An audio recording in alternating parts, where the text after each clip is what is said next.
Bardaisan, also known in Arabic as, also Latinized as Bardesanes, was a Syriac, a Parthian Gnostic and founder of the Bardaisanites. A scientist, scholar, astrologer, philosopher and poet, Bardaisan was also renowned for his knowledge of India, on which he wrote a book, now lost. Biography. Bardaisan was a Syriac author born on the 11th of July 154, in Edessa, which, in those days, was alternately under the influence of the Roman and the Parthian Empire. Edessa was a metropolis of Osrhoene. Some sources refer to his high birth and wealth. According to Michael the Syrian, Bardaisan's parents had fled Persia, and Sextus Julius Africanus reports that he was of Parthian origin. However, an Assyrian origin is also possible. To indicate the city of his birth, his parents called him son of the Daisan, the river on which Edessa was situated. He is sometimes also referred to as the Babylonian, and on account of his later important activity in Armenia, the Armenian, while Ephraim the Syrian calls him philosopher of the Aramaeans.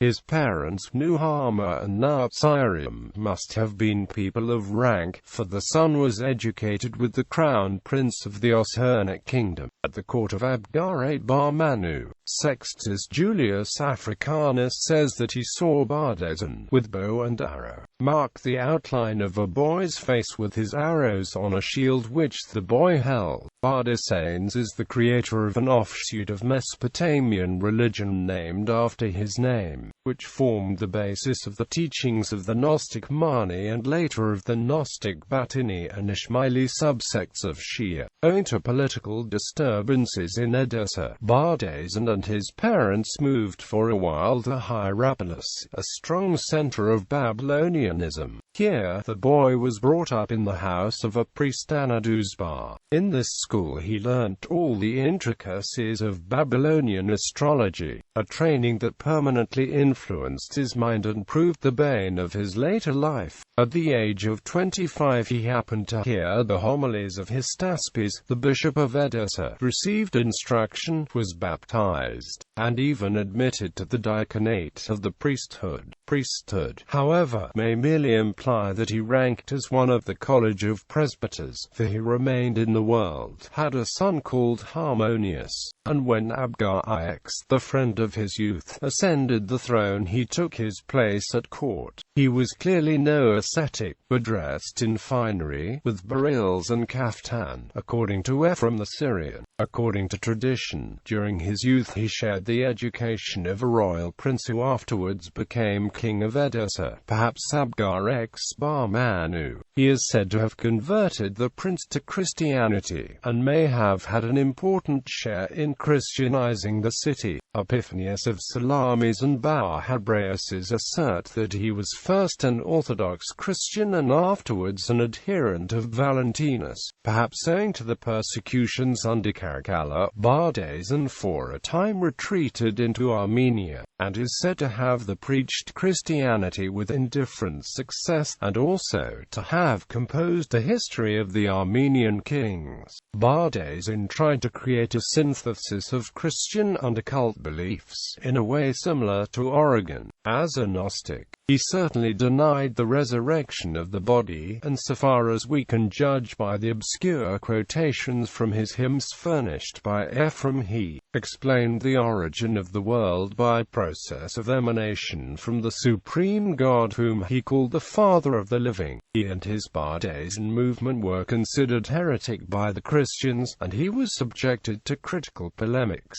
particularly in the hymns by Ephraim, and if he thinks he has said the last thing he has reached heathenism. O Bardaisan, son of the river Daisan, whose mind is liquid like his name. According to Sizomen's ecclesiastical history, Harmonius, his son, was deeply versed in Grecian erudition, and was the first to subdue his native tongue to meters and musical laws. These verses he delivered to the choirs. His acceptance of Christianity was perfectly sincere, and later stories that he left the Roman Church and joined the Valentinian Gnostics out of disappointed ambition do not deserve much credit. His royal friend became the first Christian king, and both king and philosopher labored to create the first Christian state. Bardaisan showed great literary activity against Marcion and Valentinus, the Gnostics of the day. Bardaisan mixed his Babylonian pseudo-astronomy with Christian dogma and originated a Christian sect, which was vigorously combated by Saint Ephraim. The Romans under Caracalla, taking advantage of the anti-Christian faction in Edessa, captured Abgar Ix and sent him in chains to Rome. Thus the Oshanic kingdom, after 353 years' existence, came to an end. Though he was urged by a friend of Caracalla to apostatize, Bardaisan stood firm, saying that he feared not death, as he would in any event have to undergo it, even though he should now submit to the emperor. At the age of 63, he was forced to take refuge in the fortress of Ani in Armenia and tried to spread the gospel there, but with little success. He died at the age of 68, either at Ani or at Edessa. According to Michael the Syrian, Bardaisan had besides Harmonius 2 other sons, called Abgaran and Asdu. Encounter with religious men from India. Porphyry states that on one occasion at Edessa, Bardaisan interviewed an Indian deputation of holy men who had been sent to the Roman Emperor Elagabalus or another Severan dynasty Roman emperor, and questioned them as to the nature of Indian religion.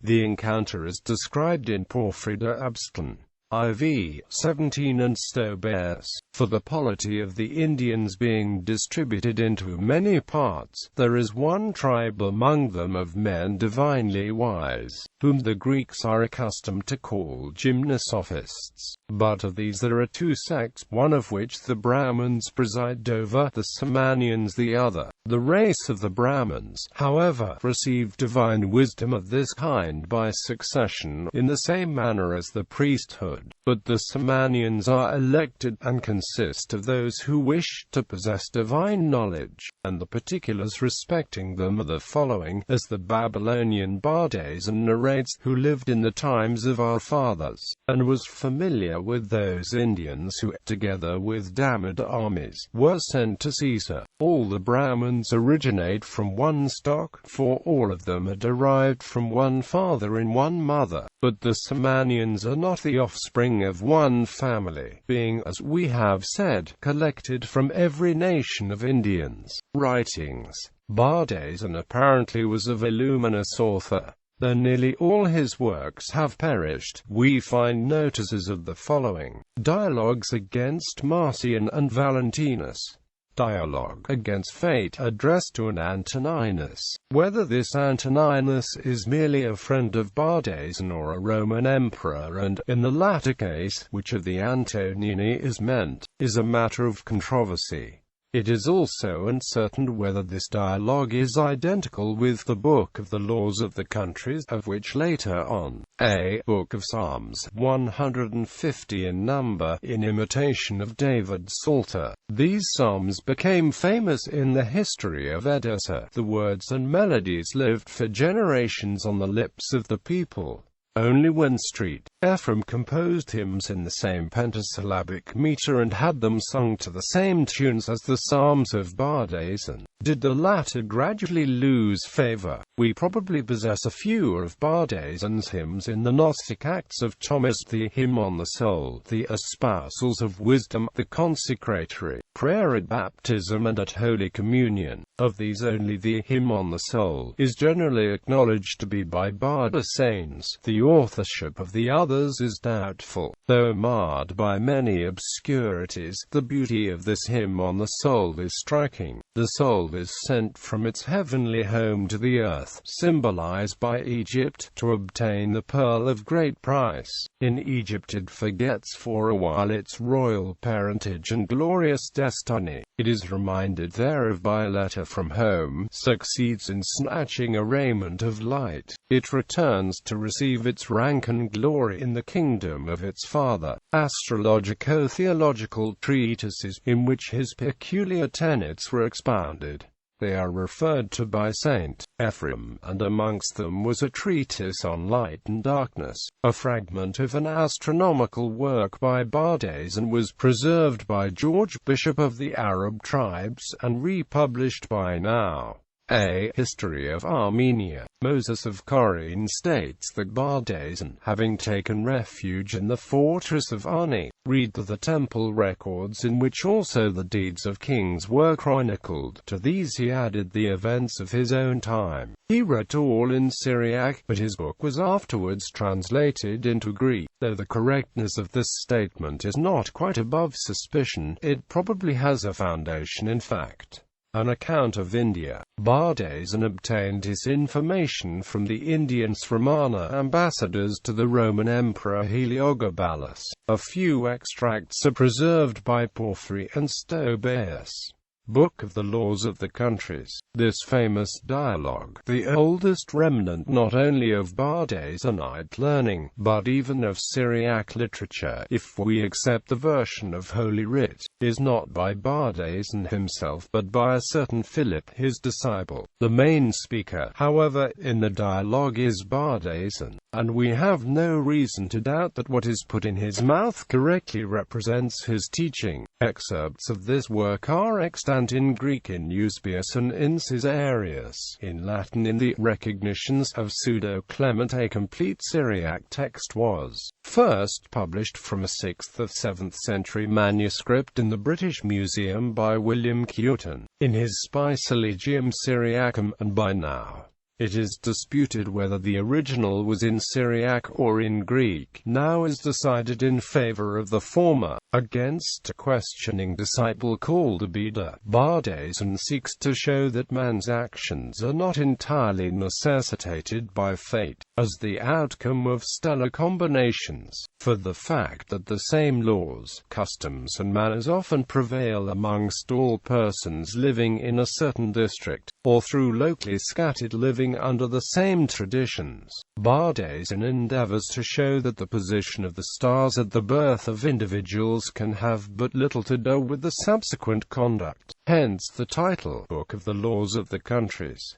Doctrine. Various opinions have been formed as to the real doctrine of Bardesanes. As early as Hippolytus's doctrine was described as a variety of Valentinianism, the most popular form of Gnosticism. Adolf Hilgenfeld in 1864 defended this view, based mainly on extracts from St. Ephrem, who devoted his life to combating Bardaisanism in Edessa. The strong and fervent expressions of St. Ephrem against the Bardaisanites of his day are not a fair criterion of the doctrine of the Master. The extraordinary veneration of his own countrymen, the very reserved and half-respectful allusion to him in the early Fathers, and above all the Book of the Laws of the Countries, suggest a milder view of Bardaisan's aberrations. He cannot be called a Gnostic in the proper sense of the word. Like the early Christians, he believed in an almighty God, creator of heaven and earth, whose will is absolute, and to whom all things are subject. God endowed man with freedom of will to work out his salvation and allowed the world to be a mixture of good and evil, light and darkness.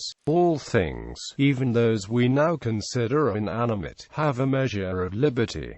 In all of them the light has to overcome the darkness. After 6,000 years this earth shall have an end, and a world without evil shall take its place. However, Bardaisan also thought the sun, moon and planets were living beings, to whom, under God, the government of this world was largely entrusted, and though man was free, he was strongly influenced for good or for evil by the constellations. Bardaisan's catechism must have been a strange mixture of Christian doctrine and references to the signs of the zodiac. Led by the fact that spirit is feminine in Syriac, he seems to have held unorthodox views on the Trinity. He apparently denied the resurrection of the body, but thought Christ's body was endowed with incorruptibility as with a special gift. Bardaisanite school. The followers of Bardaisan of Mesopotamia were a sect of the 2nd century deemed heretical by later Christians, including the Catholic Church. Even Bardaisan's son, Harmonius, is considered to have strayed farther from the path of orthodoxy. Educated at Athens, he added to the Chaldee astrology of his father Greek ideas concerning the soul, the birth and destruction of bodies, and a sort of metempsychosis. A certain Marinus, a follower of Bardaisan and a duist, who is refuted in the Dialogue of Adamantius, held the doctrine of a twofold primeval being, for the devil, according to him, is not created by God. He was also a docetist, as he denied Christ's birth of a woman. Bardaisan's form of Gnosticism influenced Manichaeism. According to Saint Ephraim, the Bardaisanites of his day were given to many puerilities and obscenities. Sun and moon were considered male and female principles, and the ideas of heaven amongst the Bardaisanites were not without an admixture of sensuality. Saint Ephraim's zealous efforts to suppress this powerful heresy were not entirely successful. Rabula, bishop of Edessa in 431–432, found it flourishing everywhere. Its existence in the 7th century is attested by Jacob of Edessa, in the 8th by George, bishop of the Arab tribes, in the 10th by the historian Masudi, and even in the 12th by Shashrastani. Bardaisanism seems to have evolved first into Valentinianism and then into common Manichaeism. The last-named writer states, the followers of Daisan believe in two elements, light and darkness. The light causes the good, deliberately and with free will. The darkness causes the evil, but by force of nature and necessity. They believe that light is a living thing, possessing knowledge, might, perception and understanding, and from it movement and life take the source, but that darkness is dead, ignorant, feeble, rigid and soulless, without activity and discrimination, and they hold that the evil within them is the outcome of the nature and is done without their cooperation.